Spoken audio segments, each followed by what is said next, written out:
कहानी तब शुरू हुई, मैं 11 साल का था। हमारे घर में बड़ा कलेश रहता था, सामान्य से बहुत ज़्यादा। पर सौभाग्यवश हमारे पास एक कंप्यूटर था, तो मैं अपने कमरे में अपना ज़्यादा समय जो है कंप्यूटर के साथ ही व्यतीत करता था और मुझे प्रोग्रामिंग का शौक़ हो गया।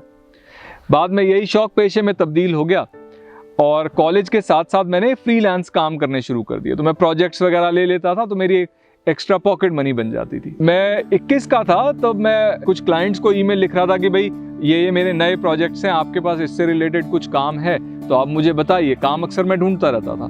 तो मेरे क्लाइंट हुआ करते थे Brint.com पे, वहां पे मैंने टी की जगह गलती से के लिख दिया। तो ये ईमेल पहुंची डैनी को। डैनी एक फिल्म मेकर है जो एरिजोना में रहता था। तो ये केविन स्पेसी की वेबसाइट बना रहा था और उसको मेरा काम अच्छा लगा। तो उसने कहा कि देखिए, मैं आपको जानता नहीं, मुझे नहीं पता आप किसको ढूंढ रहे हैं, पर मेरे पास ये फला काम है, आप ये करेंगे तो मैं आपको इतने $, घंटे के दे दूंगा। तो अंधा क्या मांगे दो आंखें। मैंने कहा कि जी बिल्कुल, इतने पैसे के लिए तो मैं कुछ भी कर दूंगा, जो मुझे नहीं आता वो मैं सीख के कर दूंगा। तो वहां से डैनी और हमारे रिश्ते की शुरुआत हुई। तो 2 साल हमने इकट्ठे काम किया। 2003 तक वो बहुत ज्यादा टाइम डिफरेंस की वजह से पक गया था। तो उसने कहा कि भाई मैं तुम्हारा वीजा लगवा देता हूँ, तुम यहाँ आ जाओ। मैंने तो कभी अमेरिका जाने की सोच ही नहीं थी, क्योंकि ज़्यादातर कंप्यूटर इंजीनियर वगैरह होते हैं जो सोचते हैं। मैं तो आम ग्रेजुएट था, मुझे तो कुछ था, मुझे ये था कि भाई मेरे को अपना आज़ादी हो। आज़ादी मुझे बहुत पसंद थी कि भाई मैं किताबें पढ़ पाऊँ, थोड़ा कुत्ते वगैरह जो थे घर के नीचे उन्हें खाना वाना डाल पाऊँ, थोड़ा दोस्तों यारों के साथ घूमें और बस। पर मौका मिला तो हमने कहा कि ठीक है अमेरिका चलते हैं, क्यों नहीं, एक नया एक्सपीरियंस रहेगा। तो हम 2003 में अमेरिका पहुँच गए।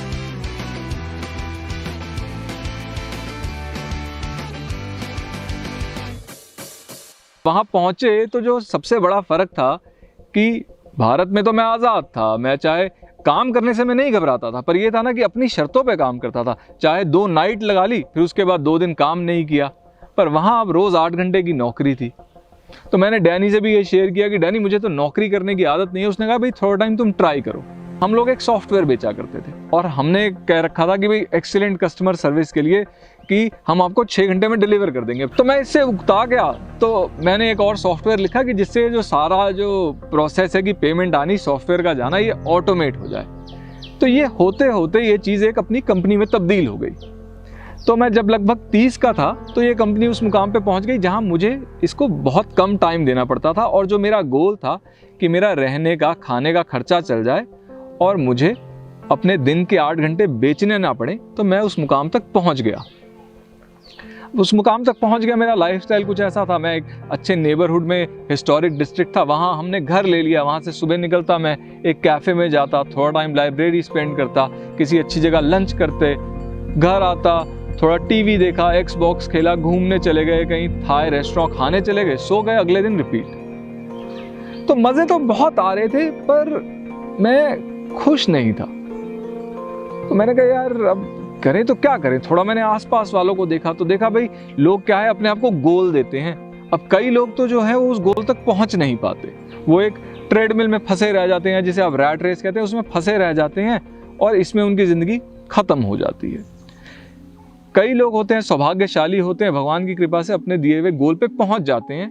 अब जब वो उस गोल पे पहुंच जाते हैं तो मैंने देखा कि वो अपने आप को फिर एक उस गोल पोस्ट को आगे कर देते हैं। वो एक और बड़ा गोल देते हैं अपने आप को कि बेटर घर, बेटर शहर, बेटर गाड़ी, बड़ा बिजनेस।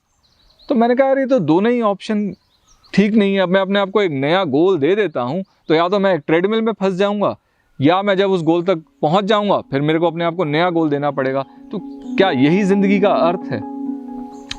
तो कह लीजिए जिसे एक एग्जिस्टेंशियल क्राइसिस होता है, वो मेरी जिंदगी में आ गया। तो लाइब्रेरी तो मैं जाता ही था, तो मैथ साइंस की जगह कुछ मैंने फिलॉसफी की किताबें पढ़नी शुरू कर दी, बुद्ध के बारे में पढ़ना शुरू किया, साथ ही साथ जो अपने विचार थे वो लिखने शुरू किए कि कुछ क्लैरिटी आए, क्योंकि दिमाग में सब कुछ गड़बड़ हो जाता है। जैसे अलमारी साफ करनी हो तो सारे कपड़े आप पहले बाहर निकालते हैं, फिर करीने से अंदर रखते हैं ना। तो मैं जिसे ब्रेन डंप कहता था, मैं अपने सारे जो विचार हैं वो डायरी में लिख लेता था। तो वहाँ से मुझे एक थोड़ी एक छवि सी उभरती हुई दिखाई दी कि यार ये जो भी मैं मज़े कर रहा हूँ उसमें मेरे को खुशी इसलिए नहीं मिल रही क्योंकि इस मज़ों की कीमत जो है कोई और चुका रहा है। अब आप देखिए, जैसे कोई भी चीज़ है, एक पेंसिल ही ले लेते हैं। तो जैसे एक पेंसिल है, पेंसिल में लकड़ी लगी है, ठीक है, उसके अंदर सिक्का डला है, उसके ऊपर थोड़ा सा मेटल की एक चूड़ी सी चढ़ी रहती है, उसमें एक रबड़ लगा रहता है। अब ये देखिए, रबड़ किसी ने उगाया होगा या किसी फैक्ट्री में बना होगा, लकड़ी के लिए पेड़ कटे होंगे, लेड के लिए कहीं माइनिंग हुई होगी, उसके जो पेंसिल के ऊपर पीले रंग का पेंट रहता है वो किसी केमिकल फैक्ट्री में बना होगा, और इस सब को साथ लाने के लिए ट्रांसपोर्टेशन यूज हुई होगी। ट्रांसपोर्टेशन तेल यूज करती है, तेल के लिए प्रदूषण होता है। तो ये तो मैं सिर्फ एक पेंसिल की बात कर रहा हूँ। तो मैंने कहा कि यार ये तो बड़ी गंभीर समस्या है, क्योंकि एक तरफ तो हम बुद्ध के अनुयायी हैं, हम अपने आप को सोचते हैं कि भाई I am a good person, मैं बड़ा अच्छा इंसान हूँ, डू नो हार्म, और यहाँ पे हर कदम पे जस्ट एक आम ग्राहक होते हुए मैं इतना नुकसान पहुँचा रहा हूँ। तो मैंने कहा ये तो सही नहीं है। तो मैं वीगन तो हो ही चुका था, मतलब मैं दूध नहीं पीता था, अंडा नहीं खाता था, मीट नहीं खाता था। अब मैंने क्या किया, जो मैंने कपड़े वगैरह खरीदने थे तो वो भी पुराने लेने शुरू कर दिए। भाई जितना ज़रूरत है, अमेरिका में एक थ्रिफ्ट स्टोर करके होता है, वहाँ पुराने कपड़े मिलते हैं, पुराना सामान मिलता है। तो मैंने किताबें पुरानी खरीदनी शुरू कर दी, फर्नीचर पुराना खरीदना शुरू कर दिया, कपड़े पुराने शुरू कर दिए खरीदने, और जो जो चीज़ें ज़रूरत की नहीं थी उन्हें छोड़ना शुरू कर दिया। शराब पीनी बंद कर दी, सिगरेट पीनी बंद कर दी। तो अब ये छोड़ते छोड़ते एक ऐसा सिलसिला शुरू हुआ कि जहाँ पे मुझे लगा कि भाई कि ठीक है, तुमने अपनी जो कंजम्पशन है वो कम कर दी, पर जो तुम जी रहे हो उसका भी तो एक सफरिंग फुटप्रिंट है। सफरिंग फुटप्रिंट मैं आपको समझाता हूँ। जैसे मान लीजिए मैं सिर्फ चावल खा के जीता हूँ। अब ये जो चावल हैं ये जहाँ उगेंगे, पहले कभी जंगल रहा होगा ना, जहाँ खेत है आज, तो जंगल कटेगा, वहाँ से पशु पक्षी बेघर होंगे, फिर उस जगह को पानी से भर दिया जाएगा, तो अब उसमें जो जमीन में चूहे रहते हैं, सांप रहते हैं, वो बेघर हो जाएंगे। फिर उसमें हल चलेगा, तो उसमें जो केचुए हैं, घोंगे हैं, वो पिस जाएंगे। हल चलाएगा इसमें। अब हल चलाना कोई आसान काम नहीं है ना। काफ़ी बूढ़े बैल तो हल चलाने वाले सीजन में ख़त्म हो जाते हैं। मतलब 6 इंच 12 इंच आपका हल नीचे गया हुआ है और कीचड़ में उसको खींचना है, बड़ा मुश्किल काम है। तो मैंने कहा यार, मेरे सिर्फ जीने के लिए भी किसी और को इतना कष्ट हो रहा है, सांप को, केचुओं को, बैल को, फिर उसके बाद फिर वही चावल अब मेरे तक पहुंचने के लिए फिर फैक्ट्रियों का सिलसिला, क्योंकि पैकेजिंग होगी, उसके लिए ट्रक चाहिए, ट्रकों के लिए सड़कें चाहिए, तेल चाहिए, इतना प्रदूषण। तो मैंने कहा यार मुझे आत्महत्या कर लेनी चाहिए। मैं डिप्रेस नहीं था, पर ये जस्ट मेरी एक जो विचार थे वो यहाँ पे आगे कंक्लूड हो रहे थे कि भाई सब कुछ मेरे पास है, खुश मैं हूं नहीं, और अगर खुशी कंजम्पशन से मिलती है और कंजम्पशन से इतनी सफरिंग होती है तो वाई वेट, आज आत्महत्या कर लो। अब देखिए, हर किसी को अपने जीवन से लगाव होता है। चाहे जो मेरी लीनियर थॉट प्रोसेस है आत्महत्या की ओर इंडिकेट कर रही थी, मैं मरना चाहता नहीं था। तो मैंने कहा कि नहीं, मुझे थोड़ा और सोचना चाहिए, क्योंकि ये तो बड़ा फुल एंड फाइनल स्टेप रहेगा। फिर मैंने कहा कि यार मैं अगर आत्महत्या कर लेता हूँ तो दुनिया में 7 बिलियन और कंज्यूमर हैं, फैक्ट्रियाँ ज्यों की त्यों चलेंगी, सब कुछ ऐसे का ऐसा चलेगा और कुछ फर्क नहीं पड़ेगा। अगर मैं अपने जीवन की दिशा बदल देता हूँ, अगर मैं अपनी लाइफ को रीपर्पस कर लेता हूँ, तो ये जो संसार में इतनी सफरिंग हो रही है, एक तो कुछ सफरिंग नेचर में ही रहती है ना, और कुछ सफरिंग इंसान ने ऊपर से जोड़ दी। तो अगर मैं इसके अगेंस्ट काम करूँ, सफरिंग कम करने के लिए काम करूँ, तो मेरे जीवन का एक तात्पर्य रहेगा। तो मैंने कहा हाँ, इस हिसाब से तो जीना और लाइफ को रीपर्पस कर देना, सर्विस को डेडिकेट कर देना एक बेहतर प्रपोजल है मुकाबिल की हम आत्महत्या कर लें। तो मैंने कहा ठीक है, अच्छा काम करना है। अब बात ये आई कि भाई अच्छा काम, इसकी परिभाषा क्या है? क्योंकि देखिए, कई लोग कहेंगे कि आप किसी गांव में चले जाइए, वहाँ पे आर्थिक विकास कीजिए, ये एक अच्छी चीज़ है। पर मैंने कहा कि मान लेते हैं मैं किसी गांव जाता हूँ, उसका आर्थिक विकास करते हैं, और मान लेते हैं आर्थिक विकास में मुझे इतनी कामयाबी मिल जाती है कि मैं उस गांव को न्यूयॉर्क सिटी में तब्दील कर देता हूँ, तो क्या मैंने अच्छा काम किया होगा? दुनिया में एक और न्यूयॉर्क सिटी है, क्या ये असल में एक अच्छी चीज़ है? तो मैंने कहा यार इस अच्छे को ना डिफाइन करना पड़ेगा, क्योंकि बिजनेस में क्या है कि आपके पास एक बड़ी ही परिभाषा होती है सटीक, कि ये जो फैसला है इससे आपके इतने पैसे आएंगे, और ये जो फैसला है इससे इतने आएंगे, तो ये फैसला ज़्यादा सही है। तो मैंने कहा कि यार हमें कोई पैमाना ढूंढना पड़ेगा जो एकदम यूनिवर्सल हो, दुनिया में सब पे अप्लाई करता हो। तो वो मुझे पैमाना मिला कि अच्छाई का तो नहीं, बुराई का मिल गया, कि जो एक फिजिकल पेन है, जो शारीरिक दर्द है, इससे हर कोई पीछे हटता है। अब चाहे वो हिंदू हो या मुस्लिम, अमेरिकी हो या हिंदुस्तानी, आदमी हो, औरत हो, गाय हो या कुत्ता हो, केचुआ हो, इंसान हो, हर कोई दर्द हो, पिन चुभा हो तो ऐसे हाथ हटा लेगा, पीछे हो जाएगा। तो मैंने कहा यानी कि शारीरिक जो दर्द है ये एक क्लियर कट एब्सोल्युटली बैड चीज़ है। तो यानी कि शारीरिक दर्द को हम ख़त्म करें तो ये एब्सोल्युटली गुड है। तो मुझे अपनी परिभाषा मिल गई। अब ये जो मेरा एग्जिस्टेंशियल क्राइसिस था, इसको लेके डॉक्टरी सलाह तो ये थी कि एंटी डिप्रेसेंट्स ले लो और इसको दबा दो, पर मैंने ऐसा नहीं किया। मैंने इसे एम्ब्रेस किया और मैंने भारत का रुख किया। मैंने कहा कि भाई भारत में जब लोग हैं, जब वो सत्य की खोज में निकलते थे तो वो पहाड़ों की ओर चले जाते थे। मैं अमेरिका में हूँ तो मैं भारत की ओर तो चलूँ। तो मैं यहाँ आया। अब यहाँ मैं अलग अलग चीज़ें ट्राई कर रहा था, तो मुझे ध्यान आया कि जब मैं छोटा था तो मैं ऑरोविल नामक एक शहर है उससे बड़ा प्रेरित था। मेरे पिताजी ने वहाँ काम किया था तो मैं वहाँ जाना चाहता था और मैं वहाँ कभी गया नहीं। तो मैंने कहा चलिए वहीं चलते हैं, शायद वहाँ पे मुझे कोई जवाब मिले। मैं इस समय 32 का था, 2012 अगस्त की बात है। तो मैं ऑरोविल पहुँचा, वहाँ मैंने एक पोस्टर देखा। वो लॉरेन नामक एक लेडी के बारे में था। वो 60 साल से ऊपर थी, बहुत बीमार रहती थी और वो 40 से 60 कुत्तों की मदद कर रही थी। और उनके पास पैसे भी नहीं थे। वो जो रेस्टोरेंट वगैरह है वहाँ से झूठन इकट्ठी करती थी और उसको साफ करती थी कि भाई इसमें किसी ने प्लास्टिक का फोर्क तो नहीं डाल दिया, गलती से साबुन या कागज तो नहीं आ गया, और फिर ये कुत्तों को खिलाती थी। तो मैंने लॉरेन की मदद करनी शुरू की और लॉरेन ने मुझे प्रेरित किया। और मैं जो मेरा बचपन का एक सपना था कि मैं जानवरों की मदद करूँ। मैं जब जानवर कहता था बचपन में, मेरा मतलब था गली के कुत्ते, कि भाई मैं उनको खिलाऊं, उनकी मदद करूं। लॉरेन के साथ कुछ महीने काम करने के बाद मैं वापस दिल्ली आया। तो मैंने भी अब कुत्तों को खाना वगैरह खिलाना शुरू किया और किसी को अगर चोट लगी होती थी तो थोड़ा खुद ट्रीटमेंट किया, या थोड़ा संजय गांधी करके हमारे घर के पास एक शेल्टर है वहाँ ले जाते थे। अब मुझे पता था कि भाई मैं एक एक की मदद कर रहा हूँ, कोई बड़ा महान काम नहीं कर रहा। मुझे पता था कि हर एक के पीछे दसियों लाखों ऐसे जानवर हैं जिनकी मदद नहीं हो रही, जो दड़बे में मुर्गियां बेचारी होती हैं, जो गाय कहीं छोटी रस्सी पे बंधी हैं। पर मैंने कहा कि भाई ये जो पहाड़ जैसी समस्या है जिस बारे में तुम कुछ नहीं कर सकते, उस बारे में मत सोचो, जो कर सकते हो उस पर फोकस रखो। तो वो मैंने रखा।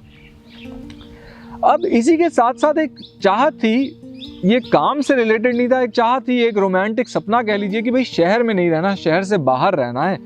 तो मैं ज़मीन भी खोज रहा था। तो वो जो ज़मीन की खोज थी, हमने घर बनाने के लिए पैसे इकट्ठे कर रखे थे। एक दिन एक दिमाग में आइडिया आया कि यार हम यही करते रहें, हम रेस्क्यू करें, हम जानवरों की मदद करें, पर इस तरह करें अगर कि और लोग भी प्रेरित हों, और लोग भी हमारे साथ जुड़ जाएं, तो ये ही चीज़ कितने बड़े स्केल पे की जा सकती है। क्योंकि मैं अपनी लाइफ की दिशा से तो खुश था और बिल्कुल सेटिस्फाइड था, पर जो मेरा इम्पैक्ट था ना, जितना मैं डिफरेंस कर पा रहा था इन जिंदगियों में, उससे मैं पूरा सेटिस्फाइड नहीं था। तो ये दोनों चीज़ें कंबाइन करके पीपल फार्म का आइडिया आया कि ठीक है, हम घर बनाएंगे, शहर से बाहर बनाएंगे, पर उस घर का मकसद ये नहीं होगा कि हमारा मास्टर बेडरूम हो, स्विमिंग पूल हो, मीडिया रूम हो जिसमें खूब बड़ा टीवी लगा हो, मतलब हम एकदम फार्म हाउस में रहें। नहीं, हम उसमें स्विमिंग पूल की जगह काउ शेड बनाएंगे, हम मास्टर बेडरूम की जगह क्लिनिक रखेंगे, हम एक मीडिया रूम की जगह वॉलंटियर्स के लिए कमरे बनाएंगे। तो यहाँ से पीपल फार्म की शुरुआत हुई। तो 2014 में दिसंबर 9 की बात है, हम यहाँ आए और हमने कंस्ट्रक्शन शुरू की। तो पहले तो बिल्कुल एकदम जंगली सा था, यहाँ पे लोग कूड़ा वगैरह फेंकते थे, कॉर्न का, मक्की का एक पैच था जो अबैंडन्ड सा था। हमने इस जगह को साफ करना शुरू किया, पहले बाउंड्री वॉल लगानी शुरू की। जब हम दिल्ली से आए तो हमारे साथ 4 कुत्ते थे। जब यहाँ पे पहुँचे 2 कुत्ते और रेस्क्यू कर लिए, एक खच्चर रेस्क्यू कर लिए, एक बैल रेस्क्यू कर लिया। अब कुछ भी हमारे पास था नहीं, तो तिरपाल वगैरह लगा के हमने इनको रखने की जगह बनाई। हम खुद एक ऐसे कच्चे घर में रह रहे थे जहाँ पानी वगैरह भी बाल्टी से भर के लाना पड़ता था। तो इस तरह पीपल फार्म की शुरुआत हुई। मैं आपको एक मजे की बात बताता हूँ। मैं 21 का था तो मैं खुश होने के लिए टीवी की ओर देखता था कि भाई टीवी पे जो ये लोग हैं बड़ा खुश दिखते हैं, ये क्या कर रहे हैं, ये क्या पहन रहे हैं, ये सिगरेट कैसे पीते हैं, ये खाना क्या खाते हैं, ये दिखते कैसे हैं। और मैं उसको रूबरू कॉपी करने की कोशिश करता था। सिगरेट भी उसी स्टाइल से पीता था, उठता बैठता भी था उसी तरह से, वैसा ही दिखने की कोशिश भी करता था। बचपन से मुझे था कि मैं अच्छा इंसान हूं, मुझे पता था डू नो हार्म, पर टीवी से प्रेरित होकर बहुत ज्यादा मैं कंजम्पशन के पीछे भागता था। टीवी ने मुझे यकीन दिला दिया था कि consumption is the way to happiness, ये तुम कंज्यूम करोगे तो ही तुम हैप्पी होगे।